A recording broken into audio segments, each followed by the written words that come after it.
नमस्ते सदा वत्सले मातृभूमे। बहुत गंभीर है, बहुत गंभीर ये है कि जुडिशरी और सरकार यानी कि एग्जीक्यूटिव और पार्लियामेंट के बीच का ये जो जो गैप हो गया है, इसको कैसे पाटा जाए। हम सब जान रहे हैं कि अपॉइंटमेंट हमेशा से ओरिजिनल कॉन्स्टिट्यूशन में अपॉइंटमेंट एनजेएसी का मामला जब सरकार 2014 में लेकर आई थी, उससे पहले या मैं कहूँ कोलेजियम बनने से पहले सदैव से सरकार के हाथ में होता था। सरकार चीफ जस्टिस से बात करेगी और चीफ जस्टिस की सलाह से वो होगा। चीफ जस्टिस की सलाह भी बाइंडिंग नहीं होती थी क्योंकि सरकार पूरे देश का प्रतिनिधित्व करती है, ऐसा माना गया था ओरिजिनल कॉन्स्टिट्यूशन में, जिसको बाबा साहब अम्बेडकर ने बनाया और पार्लियामेंट ने पास किया, उस समय कॉन्स्टिट्यूंट असेंबली ने पास किया। उसमें ये सारी व्यवस्थाएं उन्होंने देकर रखी थी। चीफ जस्टिस ऑफ इंडिया की सलाह को बाइंडिंग भी उस समय नहीं माना गया था, इसलिए क्योंकि चीफ जस्टिस ऑफ इंडिया बायस हो सकता है। लेकिन जब सरकार करती है तो वो पूरे देश का हित सामने रखती है, ऐसा उस समय माना गया था। अब एसपी गुप्ता 1 आया, फिर एडवोकेट ऑन रिकॉर्ड एसोसिएशन 1, 2, 3 आया और आते आते मद्रास बार एसोसिएशन तक आकर लटक गया। मामला हम सब जान रहे हैं कि कॉलेजियम बनाएगी, पहले 2+1 की बनाएगी, फिर 4+1 की बनाएगी। अभी 4+1 में भी तमाम तरह की सवाल आमने सामने खड़े होते हैं और तमाम जो उनकी ग्रीवांसेस हैं वो आती हैं कि हमने तो ये रिकमेंड किया था, जैसा आप कहते हैं, फिर चीफ जस्टिस ने माना नहीं, वो सब होता रहता है। सरकार एनजेसी लेकर आई थी, एनजेसी को 5 जजेस की बेंच ने अवैधानिक घोषित कर दिया था और ये कहा था कि भाई ये अवैधानिक है। अब जो जुडिशियल अपॉइंटमेंट है, ये तो मान लिया कि ये प्योर जुडिशियल अपॉइंटमेंट है। उन मामलों में सुप्रीम कोर्ट ने कहा कि भाई हम अपना अपॉइंटमेंट खुद करेंगे, हम ज़्यादा अच्छा जानते हैं और ये इंडिपेंडेंट जुडिशरी के लिए अच्छा है और इंडिपेंडेंट जुडिशरी के लिए आवश्यक है। एनजेसी उड़ गया। सरकार ट्रिब्यूनल बनाकर काम करती है। तमाम 26 प्रकार के हमारे पास ट्रिब्यूनल हैं, उन ट्रिब्यूनल्स में काम होता है। वो बाद में 2021 में 19 रह गए। अब जब भी ट्रिब्यूनल सरकार बनाती है तो ट्रिब्यूनल सरकार ट्रिब्यूनल बनाते समय उसकी कंडीशनें रखेगी, कौन अपॉइंटमेंट करेगा, किसका अपॉइंटमेंट होगा, उसकी नौकरी कितनी होगी, कौन करेगा, कितनी आयु होगी, कितना करेगा, कितना ऊपर कितना नीचे, कितना अच्छा कितना खराब, ये सब सरकार करती है और उसमें लिखती है। वो चैलेंज हो गया।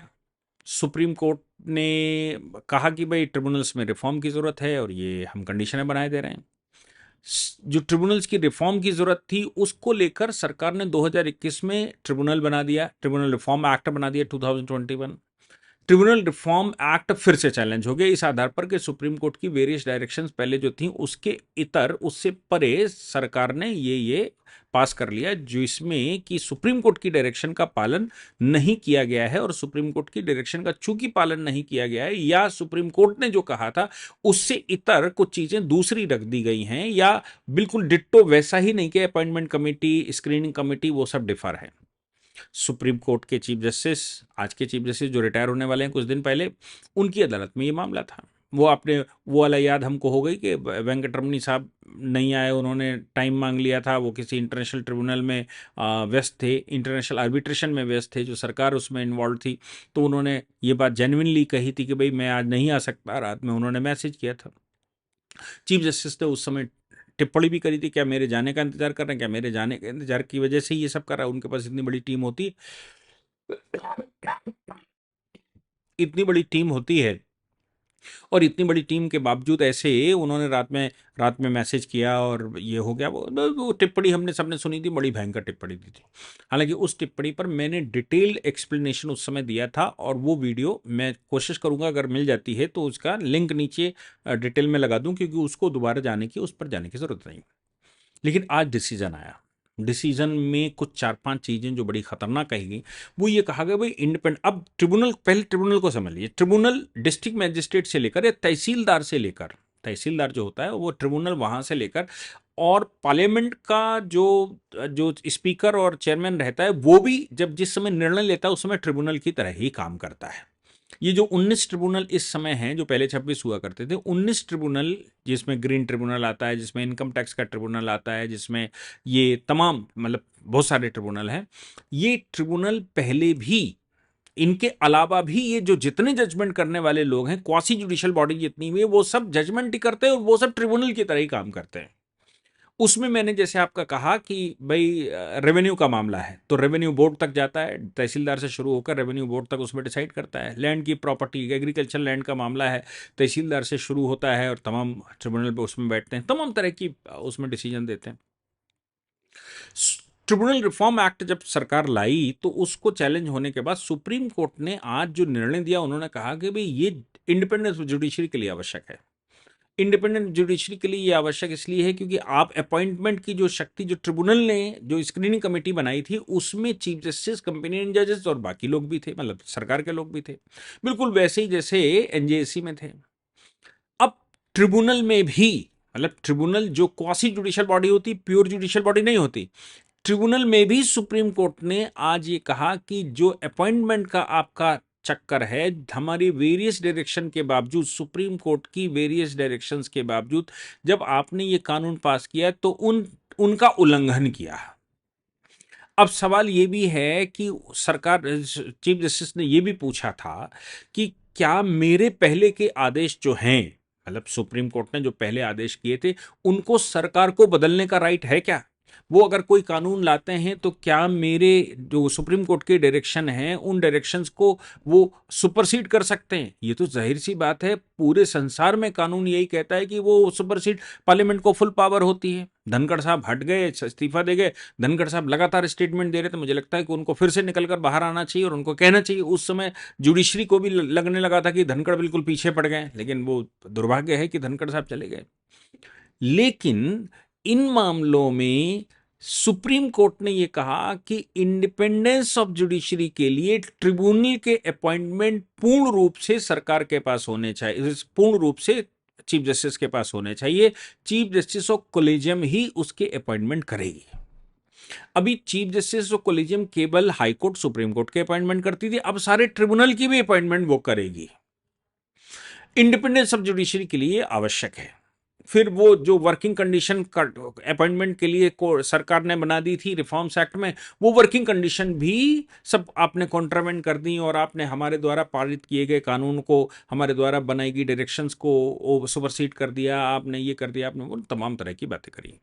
उतने पोर्शन को, जो सरकार ने अपॉइंटमेंट का पोर्शन था, जो वर्किंग कंडीशन की पोर्शन था, उतने पोर्शन को सुप्रीम कोर्ट ने अवैधानिक घोषित कर दिया और कहा सरकार के पास अपॉइंटमेंट की शक्ति नहीं होनी चाहिए, अपॉइंटमेंट की शक्ति तो केवल मेरे पास ही होनी चाहिए, हम अपॉइंटमेंट करेंगे।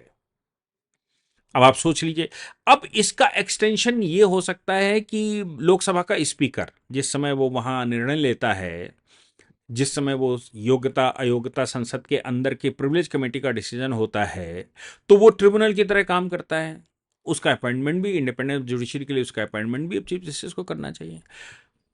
उस वाइस प्रेसिडेंट का अपॉइंटमेंट भी अब जुडिशरी को करना चाहिए। इसके अतिरिक्त नीचे जो एग्जीक्यूटिव बॉडी रहती है नीचे तक की, डिस्ट्रिक्ट मैजिस्ट्रेट और तहसीलदार, ये सारे, इनके पास क्वासी जुडिशियल बॉडी होती है। क्वासी जुडिशियल बॉडी मतलब ये निर्णय करते हैं बाकायदा, ये बाकायदा हियरिंग करते हैं, हियरिंग करके निर्णय करते हैं, निर्णय करके पिटीशन, वाद, प्रतिवादी और उतना ही इंप्लीकेशन होता है इसका, उतना ही ये बराबर का निर्णय होता है जितना कि कोर्ट का निर्णय होता है, उसी तरह से ये वहां पर इंप्लीमेंट भी होता है। तो ये तमाम स्टेजेस जो ट्रिब्यूनल टाइप की है, जैसे इलेक्ट्रिसिटी बोर्ड बना रखे हैं तो वहां जाते हैं हम, अपनी पिटीशन दाखिल करते हैं। इसी प्रकार से जीएसटी का पैनल बना रखे हैं, उनके ट्रिब्यूनल बना रखे हैं, इनकम टैक्स के नीचे से ऊपर तक बना रखे हैं। इन सबके अपॉइंटमेंट, अगर ये कॉन्सेप्ट माना जाता है कि इंडिपेंडेंट जुडिशरी के लिए जो भी निर्णय करने वाला व्यक्ति है, वो व्यक्ति इंडिपेंडेंट जुडिशरी के लिए सरकार के द्वारा नियुक्त नहीं होगा, उसका नियुक्ति केवल हम करेंगे। आज आप ट्रिब्यूनल के लिए ऊपर कह रहे हैं, कल को नीचे तक वो लाना पड़ेगा। नीचे तक लाने से मतलब जिस स्टेज पर भी कंज्यूमर फोरम बैठा है उस पर भी सवाल खड़ा हो जाएगा। हालांकि वो जुडिशरी एम्बिट में है, लेकिन तमाम हजारों की तादाद में ट्रिब्यूनल हमारे यहां काम करते हैं, छोटे बड़े। अब सवाल ये पैदा होता है, संसार में कहीं भी क्या जज का अपॉइंटमेंट करता है? सलाह तो मानी जा सकती है, लेकिन जुडिशरी का अपॉइंटमेंट करेगा, अपने सक्सेसर्स का अपॉइंटमेंट करेगा, ये संसार में कहीं नहीं। एनजेसी उड़ा दिया था, सुप्रीम कोर्ट, हाई कोर्ट तक वो सीमित था, समझ में आता था, लेकिन आज का जो निर्णय है वो तो अब किसी भी प्रकार के ट्रिब्यूनल रिफॉर्म एक्ट में ही वो प्रावधान उड़ा दी कि आप नहीं कर सकते। जबकि ट्रिब्यूनल हाइब्रिड होता है, उसमें जुडिशियल ऑफिसर भी होता है, एग्जीक्यूटिव ऑफिसर भी होता है। और ट्रिब्यूनल इसलिए बनाए गए हैं ताकि निर्णय जो हैं वो सुप्रीम कोर्ट हाई कोर्ट के ऊपर प्रेशर ना हो, ट्रिब्यूनल में चला जाए। ट्रिब्यूनल में पूरा प्रोसीजर फॉलो नहीं करते, वो डिसीजन देते हैं। अभी कल को आर्बिट्रेटर का अपॉइंटमेंट भी कह सकता, क्योंकि वो भी ट्रिब्यूनल की तरह ही काम करता है, वो भी अवार्ड पास करता है, उस पर भी सवाल खड़ा हो सकता है।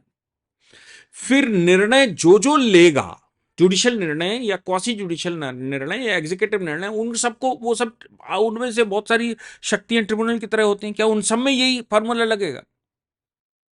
लेकिन आज सुप्रीम कोर्ट ने वो उड़ाकर ये बता दिया है कि नहीं, वो साहब सीधा सीधा एग्जीक्यूटिव, अब जब सरकार जो बैठी है उस सरकार को वो चिढ़ा रहे हैं, उस सरकार पर वो प्रश्न खड़े कर रहे हैं, वो अब सीधी दो दो हाथ जंग करने के लिए तैयार हैं। मैं कह रहा हूं धनखड़ साहब इस्तीफा गलत दे गए। धनखड़ साहब होते अभी सीट पर तो अभी जैसे ही निर्णय आया तो उसके तुरंत बाद उनका स्टेटमेंट आता और वो बताते कि देखो कहां पे गलत है और क्या जुडिशरी गलत कर रही है और क्या नहीं करना चाहिए। मैं समझता हूं कि कोर्ट के हाथ में ये सब कुछ अपने हाथ में लेना, ये तो संविधान के ओरिजिनल संविधान जो बाबा साहब का संविधान है, उस संविधान का भी उल्लंघन है। लेजिस्लेशन ने जिस समय वो बनाया था, कॉन्स्टिट्यूशन फ्रेमर्स ने, ये कभी सोचा ही नहीं था कि ऐसा भी एक दिन आ जाएगा। बाकी आप लोग निर्णय करिए। मैं तो स्तब्ध हूं कि ट्रिब्यूनल एक्ट भी उड़ा देना। एनजेसी तो ठीक था, लेकिन एनजेसी ठीक नहीं था, लेकिन फिर भी उड़ा दिया कि भाई हाईकोर्ट सुप्रीम कोर्ट में टॉप लेवल बैठता है, इसलिए हम करेंगे। आपके पास तो उसकी सुनवाई का अधिकार था, ट्रिब्यूनल जो भी डिसाइड करे, आपके पास अपीलेबल है, आपके पास अपीलेबल है तो आप उसको सही कर लीजिएगा। अगर आपको लगता है कि ट्रिब्यूनल गलत कर देगा तो ट्रिब्यूनल चूंकि सरकार अपॉइंट करेगी, सरकार, और वो भी सरकार अपॉइंट नहीं करेगी, चीफ जस्टिस ही उसमें था। चीफ जस्टिस जो उन्होंने बनाया था ट्रिब्यूनल रिफॉर्म में, जो अपॉइंटमेंट की स्क्रीनिंग कमेटी बनाई थी, उसमें भी चीफ जस्टिस था। लेकिन साहब उसमें सरकार के दो आदमी क्यों घुस जाएंगे, ये सवाल है। तो नेगोशिएट करने का दिमाग में आ गया होगा, भाई ये आएंगे तो पता नहीं क्या क्या दिमाग लगाएंगे, इसलिए तो हम अपने ही रखेंगे और सिर्फ हम कर सकते हैं, कोलिजियम कर सकती है, बाकी नहीं कर सकता कोई भी अपॉइंटमेंट जहां जुडिशियल बॉडी बैठी हो। और जबकि ये जुडिशियल बॉडी नहीं, ये क्वासी जुडिशियल बॉडी।